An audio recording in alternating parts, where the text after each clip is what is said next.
അധ്യായം 4. നിലാപക്ഷി. എൻ്റെ പൊന്നിച്ചായ, എന്തേലും പറ്റിയിരുന്നെങ്കിൽ ഞാനെന്ത് ചെയ്തേനെ? കരച്ചിൽ തന്നെയാണ് സാറ. എൻ്റെ സാറ, സാരല്ല, ഇതൊക്കെ തമ്പുരാൻ്റെ പരീക്ഷണങ്ങളല്ലേ. നമ്മുടെ മോൻ എന്താ പറയുന്നേ?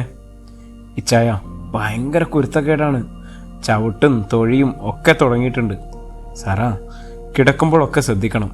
എഴുന്നേറ്റ് വേണം തിരിഞ്ഞു കിടക്കാൻ. ഇച്ചായ, അതൊക്കെ അമ്മച്ചി പറഞ്ഞു തരുന്നുണ്ട്. ഇച്ചായം വേഗം റെഡിയായി വീട്ടിൽ വരാൻ നോക്കണം. മോളെ, നിനക്ക് സലോമിയെ കൊണ്ട് ബുദ്ധിമുട്ടുണ്ടോ? ഏയ് ഇല്ലച്ചായ, കണ്ണു നിറച്ചുകൊണ്ടാണ് അവൾ പറഞ്ഞത്. പതുക്കെ കൈയെടുത്ത് അവളുടെ വയറിലൂടെ ഒന്ന് തലോടി. അവൻ കള്ളൻ. അപ്പായിയുടെ തലോടൽ അറിഞ്ഞു എന്ന് തോന്നുന്നു. ഒന്ന് വിറച്ചു കാണിച്ചു. എനിക്ക് എന്തെന്നില്ലാത്ത സന്തോഷം.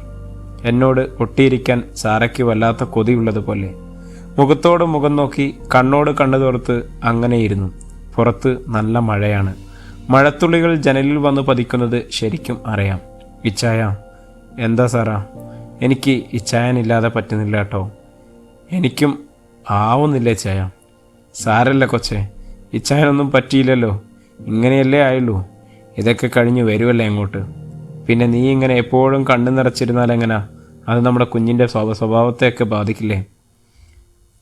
പിന്നെ നമ്മുടെ മാളിയേക്കൽ കുട്ടിച്ചായം വന്നപ്പോൾ തന്നെ ഒരു കുങ്കുമപ്പൂവുണ്ട്. അത് പാലിൽ കലക്കി കുടിക്കണം നീ. അതൊക്കെ തീർന്നു വെച്ചായ. സലാമിക്കൊച്ചും ത്രേസ്യ ആൻറ്റിയും കലക്കി കുടിച്ചു. എൻ്റെ മാതാവേ, അതും തീർത്തോ? സലോമയാണ് കണ്ടത്. പിന്നെ കുങ്കുമപ്പൂവല്ലേ, വെളുക്കട്ടെ എന്നായി. ഇച്ചായം വാങ്ങി വെച്ചത് ഞാൻ കണ്ടിരുന്നു. ഒരു വഴക്കിന് വേണ്ടല്ലോ എന്ന് കരുതി. അതുകൊണ്ട് ഞാനൊന്നും പറഞ്ഞുമില്ല. കുഞ്ഞ് എൻ്റെ ഇച്ചായനെ പോലെ ഉണ്ടാവും, ഒരു സംശയവുമില്ല. ഈ നിറവും കോലവും എല്ലാം. നീ പേര് കണ്ടുപിടിച്ചോ സാറാമ്മ? ഇല്ല ചായ. എങ്കിൽ കണ്ടുപിടിക്കണം. ഒരു ആൺകുഞ്ഞിനും ഒരു പെൺകുഞ്ഞിനുമുള്ള പേര്.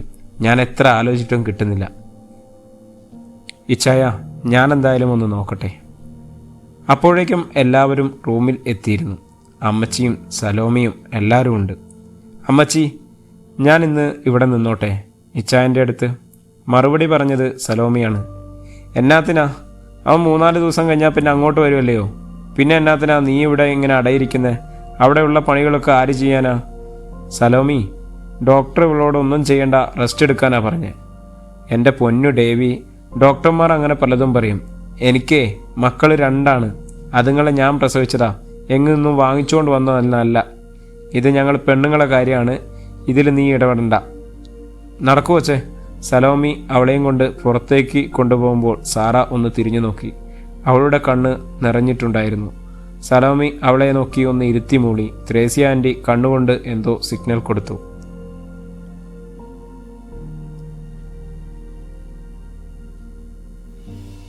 എൻ്റെ പൊന്നു സാറ, നീ ഇങ്ങനെ കരഞ്ഞ് നിലവിളിക്കാൻ മാത്രം ഇപ്പോൾ ഞങ്ങൾ എന്തെങ്കിലും ചെയ്തോ? ഹോസ്പിറ്റലിൽ കിടക്കുന്ന അവന് ഒരു സമാധാനം കൊടുത്തൂടെ നിനക്ക്? ത്രേസ്യ ആൻറ്റിയുടെ കുത്തുവാക്ക്. ആന്നേ, ഇവളുടെ കരച്ചിലും നിലവിളിയൊക്കെ കേട്ടാൽ അവൻ പറഞ്ഞത് കേട്ടില്ലേ, പണിയെടുക്കണ്ടെന്ന്. ഇവിടെ എന്താ, നിന്റെ പണികളൊക്കെ എടുക്കാൻ വേറെ ആരെങ്കിലും ഉണ്ടോ? നിന്നെ ഓർത്തിട്ടില്ല, ഞങ്ങളുടെ ചെക്കനെ ഓർത്തിട്ട് മാത്രമാണ് ഇവിടെ വന്നിങ്ങനെ നിൽക്കുന്നത്. ഞങ്ങളൊരു 100 തവണ അവനോട് പറഞ്ഞതാ വേണ്ടാന്ന്.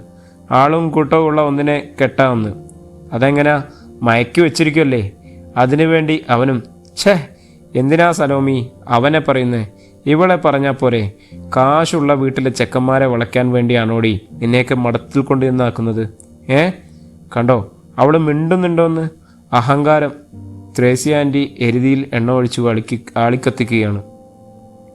സാറയുടെ കണ്ണുകൾ നിറഞ്ഞൊഴുകി. അല്ലെങ്കിലും ഇത് തനിക്ക് വേണം. ഇച്ചായൻ എവിടെയാ? ഞാനെവിടെയാ? എന്താടി നിന്ന് മോങ്ങുന്നത്? നിനക്ക് നാവ് ഇറങ്ങിപ്പോയോ? ഞങ്ങൾ പുറത്തു നിന്നപ്പോൾ നീ അവൻ്റെ ചെവിയിൽ ഓതിക്കൊടുത്തത് മുഴുവൻ ഞങ്ങളുടെ കുറ്റങ്ങളല്ലേ? നാളെ ചെക്കൻ വരുമ്പോൾ ഇതും കൂടി പറഞ്ഞു കൊടുത്താൽ പിന്നെ നീ ഇവിടെ ഉണ്ടാവില്ല, പറഞ്ഞേക്കാം. പറഞ്ഞു നിർത്തിയത് സലോമിയാണ്. അമ്മച്ചി അടുക്കളയിൽ കടന്നു വന്നതും അപ്പോഴാണ്. ഈ സലോമി, ഞാൻ എല്ലാം കേട്ടു. നീ എന്നാ കരുതിയിരിക്കുന്നേ? ഇത്രയും ദുഷ്ടമായത് നീ എപ്പോൾ മുതലാണ്? ഞാൻ കുറേ നാളായി നിങ്ങളുടെ ക്രിമികടി കാണുന്നു. അവൻ്റെ സമയദോഷത്തിന് അവനൊരു ആപത്ത് വന്നു. അതിന് ഇവൾക്ക് എന്നാ ചെയ്യാൻ പറ്റും? നിന്നെയൊക്കെ എൻ്റെ വയറ്റിൽ തന്നെ കുരുത്തതാണോടി? ആണോന്ന്? ത്രേസ്യേ, നിന്നെ ഞാൻ എൻ്റെ കൂടപ്പുറപ്പിനെ പോലെയാണ് കണ്ടേക്കണം.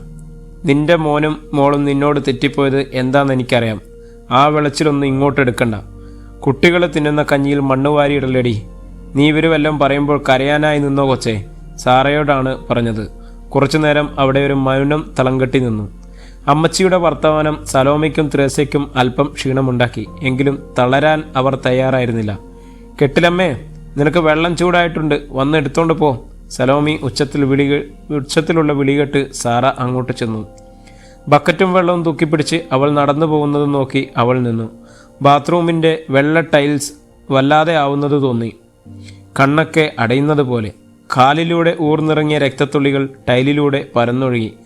അമ്മേന്ന് സാറയുടെ ഒരു നിലവിളിയിൽ ആ വീടൊന്ന് കുലുങ്ങിയ പോലെ എല്ലാവരും ബാത്റൂമിലേക്ക് ഓടി.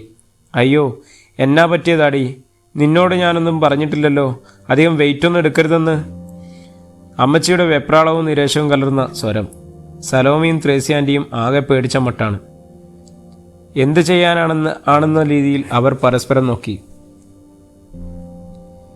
എടീ കൃമികളെ, നിങ്ങളെയൊക്കെ സൂക്കേട് മാറിയല്ലോ അല്ലേ? എന്നാ നോക്കി നിൽക്കുവാടി? ആ കുര്യച്ചനോട് വണ്ടി ഇറക്കാൻ പറയും. സലോമി ഓടുകയായിരുന്നു. ത്രേസ്യാൻ്റിയും അമ്മച്ചിയും കൂടി സാറയെ താങ്ങിപ്പിടിച്ച് ബെഡിലിരുത്തി. ബ്ലീഡിങ് നിൽക്കുന്നില്ല. കുര്യച്ചൻ്റെ ജീപ്പ് മുറ്റത്തേക്ക് കയറി നിന്നു. സാറ തീർത്തും അവശതയായി കഴിഞ്ഞിരുന്നു. അവളെയും കൊണ്ട് ജീപ്പ് മുന്നോട്ട് പാഞ്ഞു. അവൾക്ക് ഒരു പണി കൊടുക്കണം എന്ന് മാത്രമേ ഉദ്ദേശിച്ചിട്ടുള്ളൂ. പക്ഷേ ഇത്രയും ആവുമെന്ന് കരുതിയില്ല. എൻ്റെ കുര്യച്ച, ഒന്ന് വേഗം ചവിട്ടിവിട്. ആ അമ്മച്ചി, വിടുവാ. അമ്മ. സാറ നിരങ്ങുകയും മൂളുകയുമാണ്. എൻ്റെ പൊന്നു മോളെ, ഒന്നുമില്ല കേട്ടോ, അമ്മച്ചി കൂടെയുണ്ട്. നിനക്കൊക്കെ ഞാൻ വെച്ചിട്ടുണ്ട് കേട്ടോ. ഹോസ്പിറ്റലിൽ എത്തട്ടെ, രണ്ടിനെയും ഞാൻ അഴിയെണ്ണിക്കും. അമ്മച്ചി സലോമിയെയും ത്രേസ്യയെയും നോക്കിയാണ് പറഞ്ഞത്. ജീപ്പ് ഹോസ്പിറ്റലിൻ്റെ മുറ്റത്ത് കയറി നിന്നതും സ്ട്രക്ചർ കൊണ്ടുവന്ന അറ്റൻഡർ ഓടി വന്നു. അപ്പോഴേക്കും സാറയുടെ ഡ്രസ്സ് മുഴുവൻ രക്തം കൊണ്ട് നിറഞ്ഞിരുന്നു. നേരെ ഓപ്പറേഷൻ വാർഡിലേക്കാണ് മാറ്റിയത്. ഓടിക്കിതച്ചെത്തിയ ഡോക്ടർ അവരെ കടുപ്പിച്ചൊന്ന് നോക്കി. അകത്തുപോയ ഡോക്ടർ ഒരു 10 മിനിറ്റ് കഴിഞ്ഞപ്പോൾ പുറത്തേക്ക് വന്നു. അവർ വല്ലാതെ വേർത്തിരുന്നു. നിങ്ങളോട് ഞാൻ പറഞ്ഞതല്ലേ ജോലിയൊന്നും ചെയ്യിക്കരുതെന്ന്, കുറച്ച് പ്രോബ്ലം ഒന്നും ഉണ്ട് എന്ന്.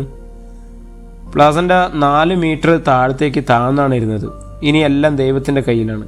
ഞാനൊന്ന് ചോദിച്ചോട്ടെ, ഈ കുട്ടിക്ക് വേറെ ആരുമില്ലേ? ഐ മീൻ അച്ഛനും അമ്മയും? നിങ്ങൾ തീരെ ഉത്തരവാദിത്തമില്ലാതെ ഇങ്ങനെ നിൽക്കുന്നതുകൊണ്ട് ചോദിച്ചതാ. ഡോക്ടർ അല്പം കലിപ്പിലായിരുന്നു. ചവിട്ടിക്കുലുക്കി അവർ ഇറങ്ങിപ്പോയി.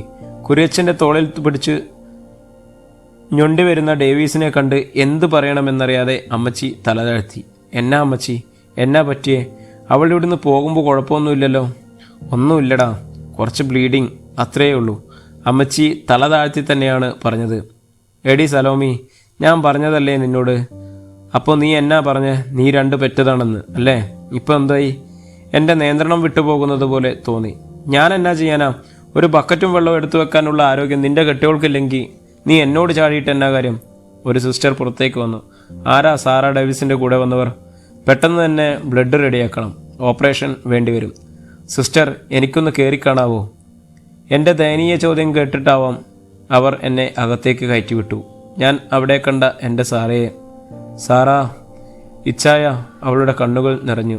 ആ മതി, അവിടെ നോ ഒബ്ജക്ഷൻ ഫോമുണ്ട്, ഒന്ന് ഒപ്പിട്ട് കൊടുക്കണം. എത്രയും പെട്ടെന്ന് സർജറിക്കുള്ള ഒരുക്കങ്ങൾ ഒരുക്കണം. സിസ്റ്റർ പിറുവിറുത്തുകൊണ്ടിരുന്നു. ഇച്ഛായ. അവളുടെ നെഞ്ചു വീറുന്ന വിളി. എൻ്റെ ഈശോയെ, മാതാവേ, കാത്തോളണേ. ഈ അധ്യായം ഇവിടെ തുടരുകയാണ്. അടുത്ത അധ്യായത്തിനായി നമ്മുടെ ചാനലൊന്ന് സബ്സ്ക്രൈബ് ചെയ്യുക, ബെല്ലൈക്കൺ അമർത്തുക, ഫോളോ ചെയ്യുക, കൂടെ കൂടുക. പ്രിയമുള്ളവരെ, നമ്മുടെ കഥയുടെ അഭിപ്രായങ്ങളൊക്കെ കമൻറ്റായി രേഖപ്പെടുത്താൻ